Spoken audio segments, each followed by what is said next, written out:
Mesdames, Messieurs, bonjour et bienvenue à votre émission La Parole au quotidien. Toujours avec grand plaisir, nous sommes en compagnie de M. Serge Tidjani, chancelier du diocèse de Gaspé via le web. Alors, tout d'abord, bonjour M. Serge.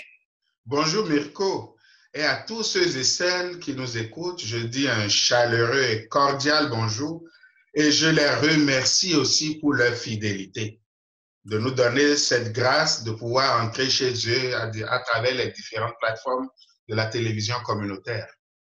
Alors, en ce mercredi 22 avril, on discutait en préparation d'émission du thème de la semaine et sans aucune difficulté, nous avons choisi le thème solidarité et je crois qu'il est fort de sens en cette période de pandémie.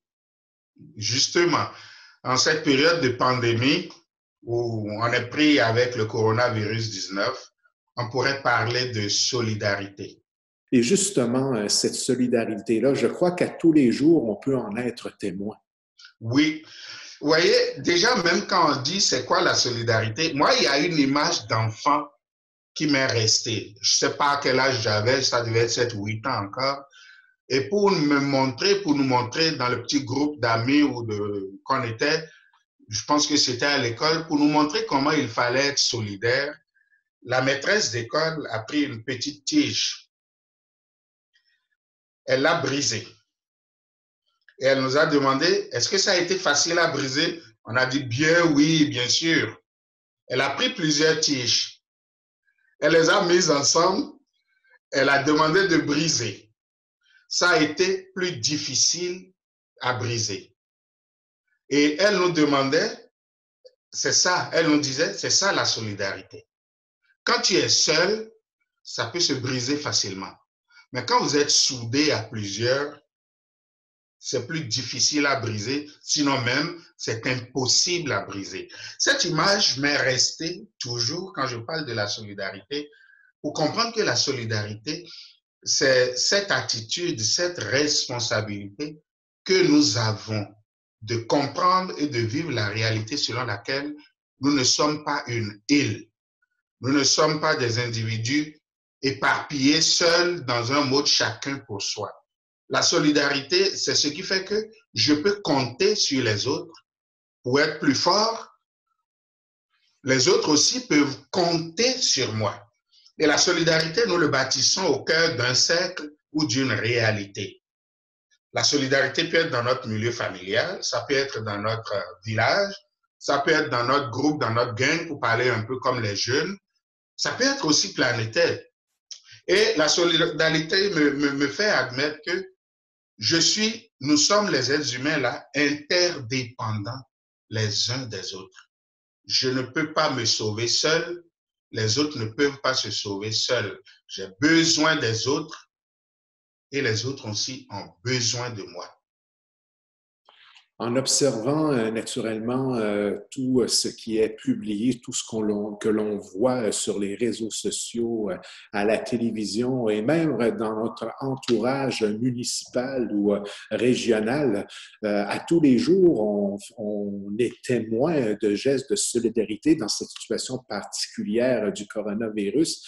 Et c'est vraiment important de le souligner et d'en être fier de cette solidarité-là. C'est la base même de la force dont on a besoin pour faire face aux grands défis là, de cette pandémie.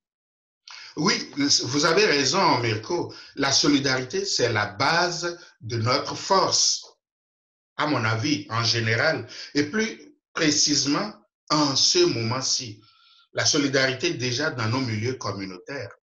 Regardez, dans cette réalité de coronavirus, j'ai toujours répété aux gens, on va peut-être voir ce qu'il y a de plus triste dans l'homme avec cette crise, mais moi, je suis en train de découvrir et de m'émerveiller qu'il y a des choses merveilleuses dans l'être humain. Et une des choses que je constate, c'est cette solidarité que je vois s'émerger et s'éparpiller de diverses formes. Vous avez suivi dans les informations, vous avez peut-être même vu chez vous s'intéresser au voisin tout simplement pour lui dire, à cause de son âge, je vais aller lui faire l'épicerie. Juste prendre le téléphone et parler à l'autre pour dire reste fort, on tient bon. De petits gestes qui ont l'air de rien, apparemment, mais qui rapportent aussi bien à toi qui le pose, mais encore plus aussi à l'autre qui le reçoit. Et regardez tout ce bénévolat qui s'est érigé, où les gens sortent, malgré la crainte qu'ils auraient pu se dire, on s'enferme sur nous, ils sortent pour aller donner de l'aide aux autres, chacun selon ses moyens. Regardez les milieux hospitaliers, ces préposés, ces infirmiers, infirmières, auxiliaires, ces agents d'entretien qui ne se préoccupent plus seulement d'une job, mais qui sont là parce qu'ils se disent des vies humaines de ma société sont en cause et je vais aller faire ma part. Regardez aussi, il y a tellement d'exemples, regardez autour de vous, il y a tellement de gestes de solidarité qui se vivent aujourd'hui au cœur de notre confinement et de la réalité du coronavirus. Regardez les artistes, vous les voyez sans doute chaque fois à travers la télévision, à la fin d'un journal ou même en plein. Chacun d'eux crée quelque chose de sa façon pour apporter du baume, pour apporter de la joie aux gens. Parce que qu'est-ce qu'on se dit? Nous sommes ensemble. Et si nous voulons vaincre le coronavirus, c'est ensemble que nous le vaincrons. Et chacun, le scientifique, va continuer à faire son travail. Moi, je resterai chez nous quand on dira il faut rester enfermé chez vous. Ça aussi, c'est un acte de solidarité. Parce que si je sors et que je vais partager le virus ou que je vais en ramasser pour en ramener chez moi, ce n'est plus correct. Je ne sauve plus le groupe. Et cette solidarité-là qui devient aussi une solidarité planétaire. On a souvent parlé de globalisation avant d'arriver au coronavirus. Mais s'il y a quelque chose qui nous montre que le monde est un et que la Terre est vraiment notre Terre, c'est le coronavirus, qui n'a pas de frontières. Parti de Chine, sur tous les continents, ça attrape toutes les catégories de la société. Ça n'a pas de frontières. On est même solidaire à souffrir. Donc, il faut être solidaire aussi à guérir, à sauver notre humanité. Et c'est important aussi, si on peut le leur dire, que nos dirigeants ici et là dans le monde ne travaillent pas chacun à vouloir sauver son peuple. Mais qu'on travaille ensemble à se dire, c'est le monde, c'est l'humanité, c'est notre maison commune, la terre, que nous devons sauver. Et la solidarité, je vais finir par là, je vous laisserai la parole. Il y a une autre image qui m'est restée quand on parle de solidarité et de l'attention aux autres.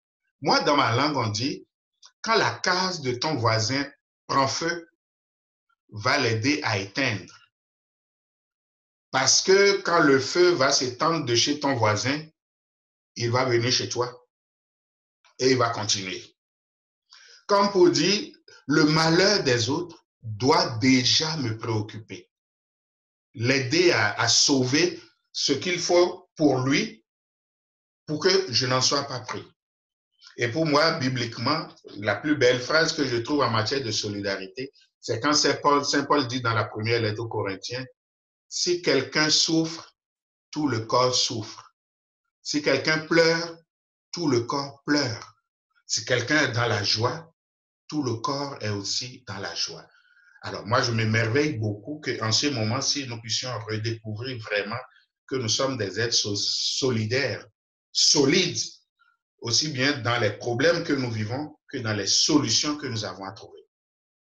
Avec tout ce que nous entendons en ce moment dans l'actualité en ce qui concerne une partie de notre population très importante, les personnes âgées, les situations dans les CHSLD, je ne peux ne pas en discuter avec vous aujourd'hui d'une certaine faiblesse qu'on a remarquée un peu pour cette catégorie de personnes.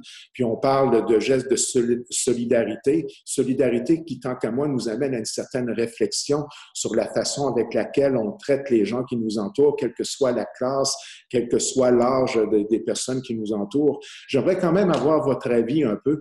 Est-ce qu'on peut du moins avoir une réflexion importante sur l'avenir, comment on pourrait le percevoir suite à ce qu'on constate en ce moment sur une certaine faiblesse sur notre manière peut-être d'encadrer et d'aider nos personnes âgées qui vivent dans des milieux un peu plus isolés, disons.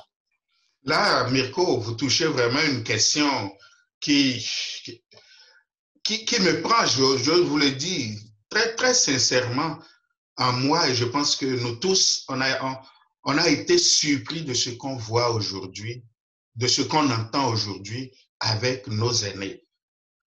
Cette partie de notre communauté qui a été très, très fragilisée, non seulement comme victime de coronavirus en tombant malade, mais aussi pour le pourcentage des morts.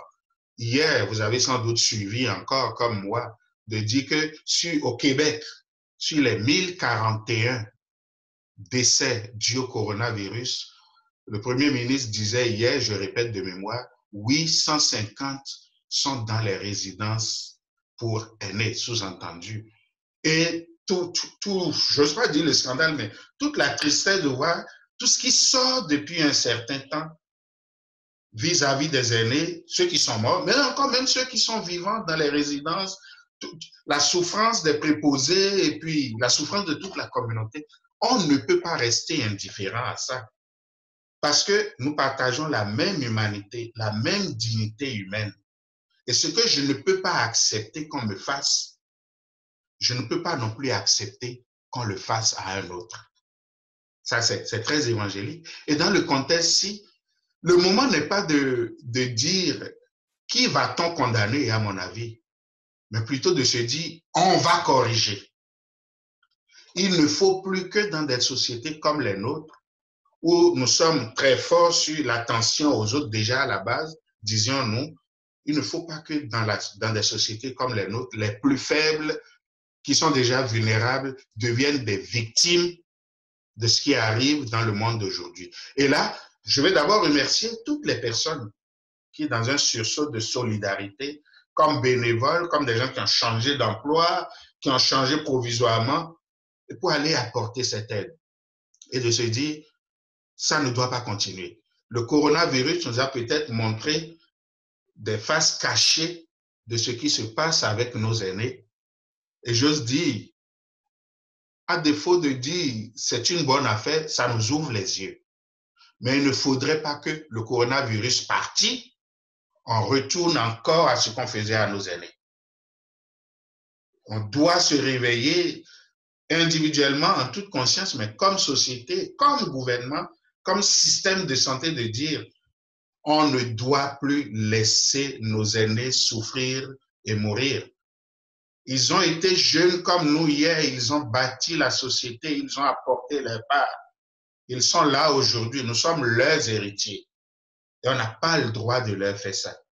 Et n'oublions pas, si nous sommes chanceux, demain, ça va être nous d'être les aînés, d'être les vieux. Je dis si nous sommes chanceux, je ne fais pas encore la garantie, parce que c'est une grâce que de vieillir, je suppose. Ça va être nous les aînés. Si nous traitons nos aînés aujourd'hui comme ça, qu'attendrons-nous demain à ceux qui vont venir? Donc, je voudrais tout simplement que nous prenions conscience que quelque chose doit changer et que chacun à notre niveau, on travaille à cela. Maintenant, en tant que chrétien, quelle devrait être notre analyse du sens de ce mot-là, solidarité? Et la solidarité a été toujours un principe, le mot n'est peut-être pas dans la Bible tel que c'est développé, mais ça a été un principe qui a toujours conduit la vie dans la Bible et l'histoire de notre Église. Voyez-vous, dès le commencement, Dieu les fit comment? Il les fit hommes et femmes. Il les fit deux pour qu'ils puissent se compléter. Et à travers l'histoire, c'est toujours en groupe que le Seigneur fait avancer son peuple. Et quand Jésus lui-même va nommer ses disciples, il va en nommer quelques-uns, il va en sélectionner 12, et quand il va les envoyer, il les envoie 2 à 2. Et l'attention à l'autre dans l'évangile de Jésus, c'est ça. Toujours faire attention, aider le faible, aider le pauvre. Ce n'est pas seulement une charité, ce n'est pas seulement une générosité, mais c'est une obligation de dire, vu que nous sommes la même équipe, il faut que nous jouions ensemble. Et dans la Bible, la solidarité, à certains moments, dans les actes des apôtres, ça va réagir comme une collecte de fonds, parce qu'une partie des communautés en sécheresse et ils n'ont pas pu avoir de quoi manger. Parfois, ça va se retrouver en collecte de fonds pour aider l'un à voyager. Parfois, ça va être aller porter secours aux malades, aller soutenir les enfants. Donc déjà, on a hérité ça, le principe de solidarité. On l'a hérité comme ça de notre valeur, de notre témoignage chrétien. Et la première communauté chrétienne dans les actes des apôtres, les gens étaient si solidaires qu'ils mettaient tout ensemble. Et on redistribuait aux besoins de chacun, et non selon la fortune de chacun. Et aujourd'hui, cette solidarité-là nous interpelle en Église de dire, dans mon Église aujourd'hui, moi, comme chrétien aujourd'hui, comme témoin du Christ, comment je vais être solidaire de ce monde? À travers ce que j'ai, évidemment, à travers ce que je suis, mes compétences, mes sciences, mes forces et même mes faiblesses, et à travers aussi ce que je peux faire. Et quand je dis faire, je dis souvent aux gens, ce n'est pas juste du matériel. On n'est pas tous riches de dollars nécessairement, mais on est tous riches d'un cœur. Et quelle est ma part de cœur qui est capable de communier avec la joie de l'autre? Quelle est ma part de cœur qui est capable de communier avec la souffrance de l'autre? C'est déjà ça la solidarité. Mon cœur ne peut plus rester insensible au monde. Ce que le monde vit de beau me concerne. Ce que le monde vit de triste me concerne parce que ce monde, c'est mon monde. Et moi, comme chrétien, je dis tous les gestes de solidarité que nous voyons aujourd'hui au cœur du coronavirus, que tous les chrétiens puissent les vivre aussi au nom de leur foi. Une parole de l'évangile de Matthieu 25, ce que vous avez fait à l'un de ces plus petits qui sont les miens, c'est à moi que vous l'avez fait. J'avais faim, j'avais soif, j'étais étranger, j'étais nu, j'étais en prison, j'étais malade, vous m'avez porté secours. Tout le monde peut être solidaire, mais moi je demande plus spécialement aux chrétiens que je suis et que les gens qui m'écoutent sont, de l'être en plus au nom de Jésus. Pourquoi je le dis au nom de Jésus? C'est que seul parfois, je peux ne pas être motivé. À raison. Là, je suis fatigué, là, je suis tanné, j'en peux plus, j'en veux plus, ou bien je suis choqué et je veux bien arrêter. Mais quand je regarde la motivation qui me pousse à l'action, ça change. Non, je ne peux pas arrêter parce que ce que je vais faire là, je m'en vais le faire au nom de Jésus aux autres. Et je m'en vais le faire aussi à Jésus qui est dans les autres. Et ça change, moi, ma dynamique d'action. Et on peut dire, je n'ai peut-être pas l'énergie physique d'aller vers les autres. Il reste quelque chose. Et je le dis depuis le début de nos séries d'émissions. La prière. Je peux être solidaire au monde dans la prière. Moi, je ne vais pas prendre la guitare pour chanter sur nos radios. Je n'ai peut-être pas une voix qui va porter, mais dans le silence de mon cœur, je peux prier. Et dire, Seigneur, je suis solidaire de ce monde qui souffre. Je pleure pour ce monde qui souffre et j'offre mes pleurs dans ma prière. Je prie pour ce monde pour qu'on trouve le médicament, le vaccin, les moyens qu'il faut. Je prie pour mon monde pour qu'on soit débarrassé de ce virus. Je prie pour les gens qui en souffrent. Je prie pour les gens qui sont morts. Je prie pour les gens qui vivent un deuil. Je prie pour les gens qui sont tristes ou angoissés. Vous voyez, on peut allier la chaîne. Et je vis une solidarité là. Je ne vis pas une solidarité où les gens vont m'applaudir. C'est pas ça que j'attends. Mais là encore, je retourne à mes racines chrétiennes où Jésus, dans l'évangile de Matthieu, nous dit, tout ce que tu fais, ton Père le voit en secret. Il te le revaudra.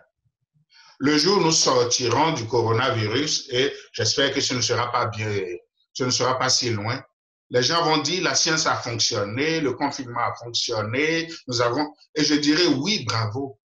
Mais je dirais aussi aux chrétiens, vos prières ont aussi fonctionné. Même si personne ne le dit, c'était votre monde et vous avez aussi contribué à juguler cette crise à travers cette communication que vous avez eue avec Dieu. Voilà, plein de solidarité, chacun selon son cœur et ses moyens. En terminant l'émission cette semaine, est-ce que la solidarité sera abordée dans la célébration, oui, de dimanche prochain? Oui, dimanche prochain, c'est l'évangile des disciples d'Emmaüs, dans l'évangile de Luc au chapitre 24, je laisse tomber les versets. Mais qu'est-ce que je trouve là d'éléments solidaires? Ces gars qui sont restés tout proches de Jésus, qui l'ont vu mourir vendredi et qui dimanche ne voient plus qu'il n'y a plus rien. Puis ils s'en vont. À deux, ils sont capables de se parler. Ils partagent leur peine. Comment ils sont déçus, comment ils espéraient. Un inconnu s'ajoute. Ils partagent avec lui la solidarité dans la peine. Et quand ils vont se retrouver à la maison et qu'ils vont manger avec ce monsieur-là et que leurs yeux s'ouvrent, ils disent, c'est Jésus, que font-ils? Ils ne peuvent plus garder cette nouvelle pour eux. Ils reprennent la route encore de nuit pour aller partager, pour aller vivre ce qu'ils ont vécu, partager ce qu'ils ont vécu là avec les autres qui étaient à Jérusalem. Donc, vous voyez, même la solidarité dans l'annonce. Je reçois une bonne nouvelle, je la partage. Je vis une guérison intérieure, je la fais jaillir sur les autres. Fondamentalement, je pense qu'il faut qu'on prenne conscience que nous ne sommes pas seuls et que nous ne pouvons pas vivre comme si nous étions seuls. L'être humain est un être de relation. Relation avec les autres, relation avec Dieu, relation avec le connu comme avec l'inconnu, relation avec tous les habitants de la terre. Et que cela nous motive dans notre façon d'être humain tout simplement et surtout d'être chrétien dans le monde d'aujourd'hui au cœur de ce que nous vivons.